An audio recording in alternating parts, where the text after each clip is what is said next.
നമസ്കാരം. മലയാളി വാർത്ത ഇൻസൈഡിലേക്ക് സ്വാഗതം. ആക്രമണം കടുപ്പിച്ച് ഇസ്രായേൽ. സംഘർഷം തുടങ്ങി 9-ാം ദിവസം പിന്നിടുമ്പോൾ അതിശക്തമായ ആക്രമണമാണ് ഇസ്രായേൽ ഇറാന് നേർക്ക് നടത്തുന്നത്. പടിഞ്ഞാറൻ ഇറാനിലെ മിസൈൽ ലോഞ്ചറുകൾ തകർത്തുകൊണ്ടാണ് ഇന്നലെ രാത്രി കടന്നുപോയത്. ഇറാന്റെ ഇസ്ഫഹാൻ ആണവ കേന്ദ്രം ഇസ്രായേൽ ഇക്കഴിഞ്ഞ രാത്രി തകർത്തെറിഞ്ഞു. ഇസ്ഫഹാൻ ആണവ കേന്ദ്രത്തിന് നേർക്ക് ഇസ്രായേൽ 2-ാം വട്ടമാണ് കനത്ത ആക്രമണം തുടർന്നത്. ജൂൺ 13-ന് ഇസ്ഫഹാൻ ആണവ കേന്ദ്രത്തിന് നേർക്ക് ആദ്യ ആക്രമണം ഇസ്രായേൽ തൊടുത്തു. എന്നാൽ ഭൂമിക്കടിയിൽ സ്ഥിതി ചെയ്യുന്ന ആണവ കേന്ദ്രത്തിന് കാര്യമായ നാശനഷ്ടമുണ്ടാക്കാൻ അന്ന് ഇസ്രായേലിന് കഴിഞ്ഞില്ല. ഇക്കഴിഞ്ഞ രാത്രി തകർത്ത് തരിപ്പണമാക്കി കൊടുത്തു ഇസ്രായേൽ പ്രതിരോധ സേനയുടെ കണക്കനുസരിച്ച് 50 യുദ്ധവിമാനങ്ങൾ ആക്രമണത്തിൽ പങ്കെടുത്തു. തുടർച്ചയായി സ്ഫോടനങ്ങൾ നടത്തിക്കൊണ്ട് ബോംബുകൾ വർഷിച്ചുകൊണ്ടുള്ള ആക്രമണം. ഇറാന്റെ ആണവ പദ്ധതിയിൽ നിർണായക സ്ഥാനമാണ് ഇസ്ഫഹാൻ ആണവ കേന്ദ്രത്തിനുള്ളത്. ഇപ്പോഴിതാ മറ്റൊരു കനത്ത ആക്രമണത്തിന് ഇസ്രായേൽ തയ്യാറെടുക്കുന്നു. അമേരിക്കയ്ക്ക് വേണ്ടി തങ്ങൾ കാത്തിരിക്കില്ല എന്നാണ് ഇസ്രായേൽ പറയുന്നത്. ഇറാന്റെ ഫോർദോ ആണവ കേന്ദ്രം ആക്രമിച്ച് തകർക്കുമെന്ന് വീണ്ടും ഇസ്രായേൽ.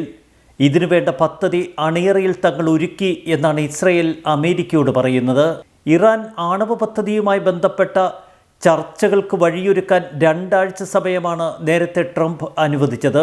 എന്നാൽ 2 ആഴ്ച സമയപരിധി കാത്തിരിക്കാനാവില്ല എന്ന് ഇസ്രായേൽ വ്യക്തമാക്കി കഴിഞ്ഞു. ട്രംപ് ഭരണകൂട ഉദ്യോഗസ്ഥരെ ഇക്കഴിഞ്ഞ ദിവസം ഇസ്രായേൽ വ്യക്തമായി തങ്ങളുടെ നിലപാട് അറിയിച്ചു.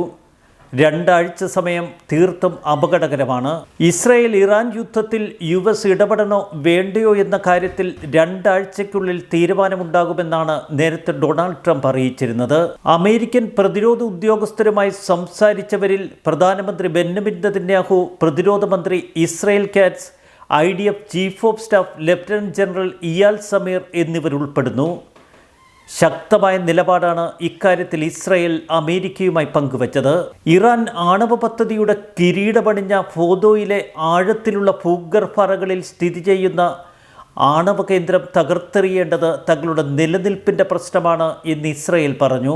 പർവ്വതങ്ങളുടെ വശത്ത് കുഴിച്ചിട്ടിരിക്കുന്ന നിലയിലാണ് ഈ കേന്ദ്രം. വലിയ കോട്ട കെട്ടി അവർ സുരക്ഷയൊരുക്കിയിരിക്കുന്നു. ഇത്തരം കോട്ട കെട്ടിയ ബങ്കറുകൾ തകർക്കുന്നതിന് ബോംബുകളുള്ള ഒരേ ഒരു രാജ്യം അമേരിക്കയാണ്. അതുകൊണ്ടാണ് അമേരിക്കയോട് ഇക്കാര്യത്തിൽ തങ്ങൾ സഹായം അഭ്യർത്ഥിച്ചത് എന്ന് ഇസ്രായേൽ വ്യക്തമാക്കി.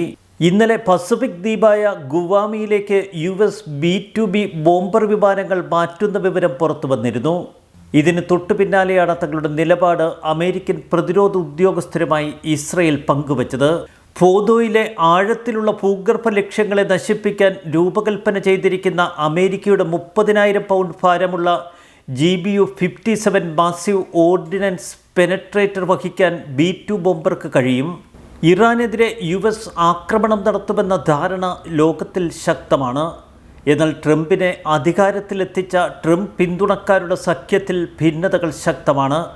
ഇതാണ് 2 ആഴ്ച സമയം വേണം എന്ന നിലപാടിൻ്റെ കാരണം. ഇറാഖ്, അഫ്ഗാനിസ്ഥാൻ ഉൾപ്പെടെയുള്ള സംഘർഷങ്ങളിൽ അമേരിക്കയുടെ മുൻകാല ഇടപെടലുകളെ ശക്തമായി വിമർശിച്ചിട്ടുള്ള ട്രംപ് ഇപ്പോഴിതാ ഇറാൻ വിഷയത്തിൽ ആക്രമണം എന്ന നിലപാട് മാറ്റിയിരിക്കുന്നു. ഇവിടെയാണ് ശക്തമായ ഭിന്നതകൾ ട്രംപ് പിന്തുണക്കാർക്കിടയിൽ ഉണ്ടായത്. മണ്ടത്തരങ്ങളായ വിദേശ യുദ്ധങ്ങളിൽ നിന്ന് US-നെ അകറ്റി നിർത്തുമെന്ന് വാഗ്ദാനം ചെയ്താണ് US പ്രസിഡന്റ് സ്ഥാനത്ത് ട്രംപ് എത്തിയത്. ഇറാനെതിരെ ഇസ്രായേലിൻ്റെ ആക്രമണത്തിൽ പങ്കുചേരണോ അതോ ടെഹ്റാൻ്റെ ആണവ പദ്ധതി അവസാനിപ്പിക്കാനുള്ള നയതന്ത്ര ശ്രമങ്ങളിൽ ശ്രദ്ധ കേന്ദ്രീകരിക്കണോ എന്ന തർക്കമാണ് അമേരിക്കയ്ക്കുള്ളിൽ. അമേരിക്ക യുദ്ധത്തിൽ പങ്കാളികളാകുമെന്ന് ഇസ്രായേൽ ഉറപ്പിക്കുന്നു.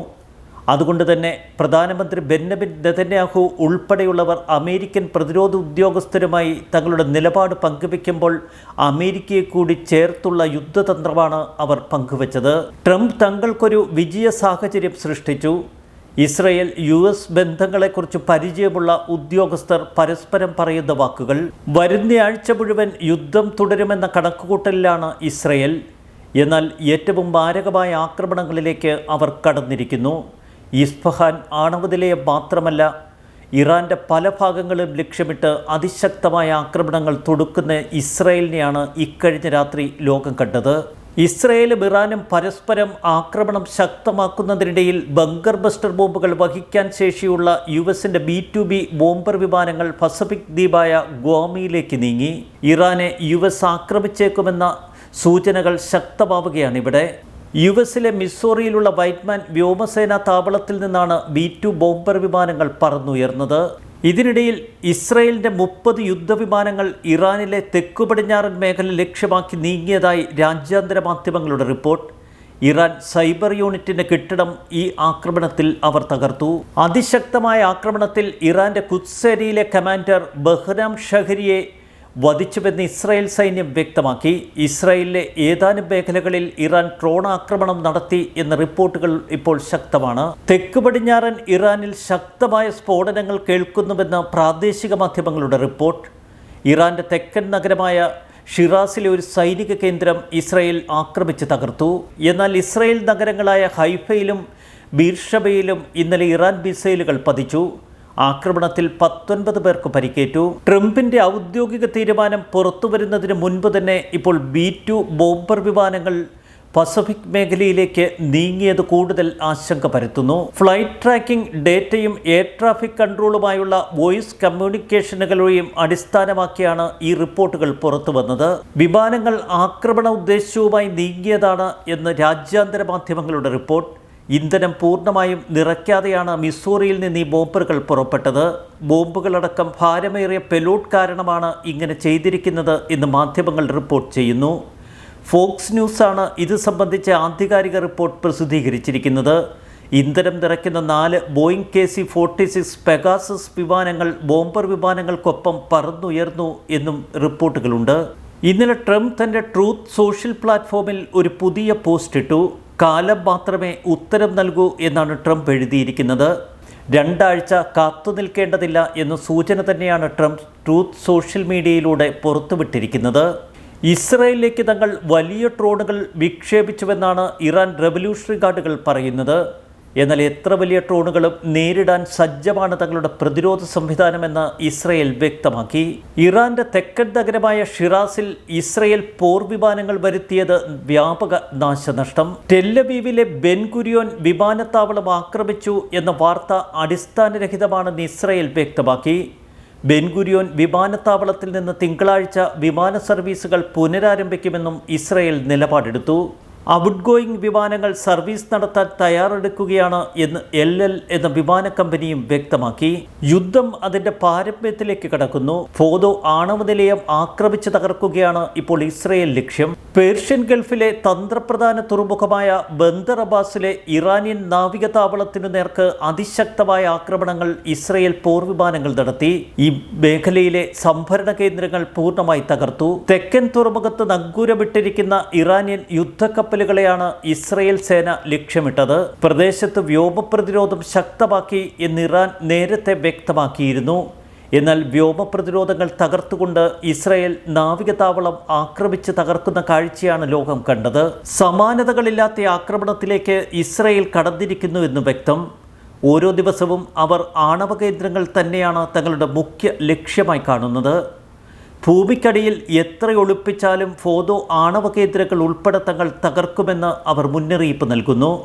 ആ മേഖലയിലുള്ള ജനങ്ങളോട് ഒഴിഞ്ഞു പോകാൻ ഇസ്രയേൽ സേന തുടർച്ചയായി ആവശ്യപ്പെടുന്നു. ബങ്കറിൽ ഒളിച്ചിരിക്കുന്ന ഖമനേയി ഏതു നിമിഷവും കൊല്ലപ്പെട്ടേക്കാം എന്ന ഭീതി ഇറാനുണ്ട്.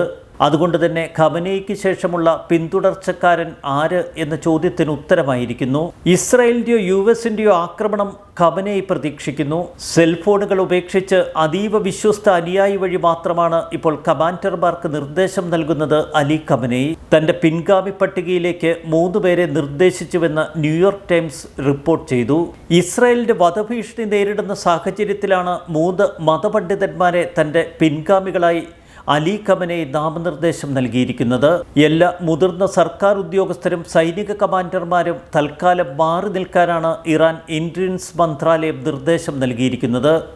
സെൽഫോണുകളടക്കം ഇലക്ട്രോണിക്സ് ആശയവിനിമയോപാധികൾ ഉപയോഗിക്കരുത് എന്ന നിർദ്ദേശവും അവർക്ക് നൽകിക്കഴിഞ്ഞു. ഖമനേയി എവിടെയാണ് ഒളിച്ചിരിക്കുന്നത് എന്ന് ന്യൂയോർക്ക് ടൈംസ് റിപ്പോർട്ടിലില്ല. വടക്ക് കിഴക്കൻ ടെഹ്റാനിലെ ലവീസനിലേക്കാണ് ഖമനേയി കുടുംബത്തോടൊപ്പം രക്ഷപ്പെട്ടത് എന്ന് വിമത ഇറാനിയൻ മാധ്യമമായ ഇറാൻ ഇന്റർനാഷണൽ നേരത്തെ റിപ്പോർട്ട് നൽകിയിരുന്നു.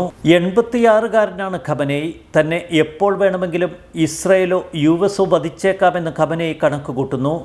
അതുകൊണ്ട് തന്നെയാണ് 3 പേരടങ്ങുന്ന പിന്തുടർച്ച പട്ടിക ഇപ്പോൾ ഖമനേയി പുറത്തുവിട്ടിരിക്കുന്നത്.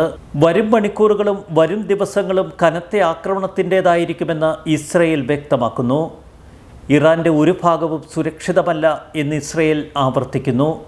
ഇറാൻ വ്യോമമേഖല ഇപ്പോഴും തങ്ങളുടെ പൂർണ്ണ നിയന്ത്രണത്തിലാണ് എന്ന് വ്യക്തമാക്കുന്ന ഇസ്രയേൽ പോർവിമാനങ്ങൾ പറത്തിക്കൊണ്ട് ഇറാനെ ഭയപ്പെടുത്തുകയാണ് ഓരോ നിമിഷവും. രൂക്ഷമായ ആക്രമണം മറ്റൊരു ഘട്ടത്തിലേക്ക് കടന്നിരിക്കുന്നു. ഇസ്രയേലിലേക്ക് തൊടുക്കുന്ന ബാലിസ്റ്റിക് മിസൈൽ ആക്രമണങ്ങൾ ഒഴിച്ചു നിർത്തിയാൽ ഇസ്രയേലിന് നേർക്ക് മറ്റ് യുദ്ധവിമാനങ്ങൾ ഉപയോഗിച്ചുള്ള ആക്രമണങ്ങൾ ഇറാൻ നടത്തുന്നില്ല. എന്നാൽ ടെഹ്റാനിലേക്കുള്ള തങ്ങളുടെ വ്യോമ ഇടനാഴി ഇപ്പോഴും പരിപൂർണ സുരക്ഷിതമാണ് എന്ന് ഇസ്രയേൽ വ്യക്തമാക്കുന്നു. ഇറാൻ വ്യോമമേഖല തങ്ങളുടെ യുദ്ധവിമാനങ്ങളുടെ കീഴിലാണ് എന്ന് ഇസ്രയേൽ മുന്നറിയിപ്പും നൽകുന്നു. സമാനതകളില്ലാത്ത ആക്രമണത്തിലൂടെ ഇറാനെ മുട്ടുകുത്തിക്കുന്ന ഇസ്രയേലിൻ്റെ നീക്കങ്ങളാണിപ്പോൾ ലോകം കാണുന്നത്.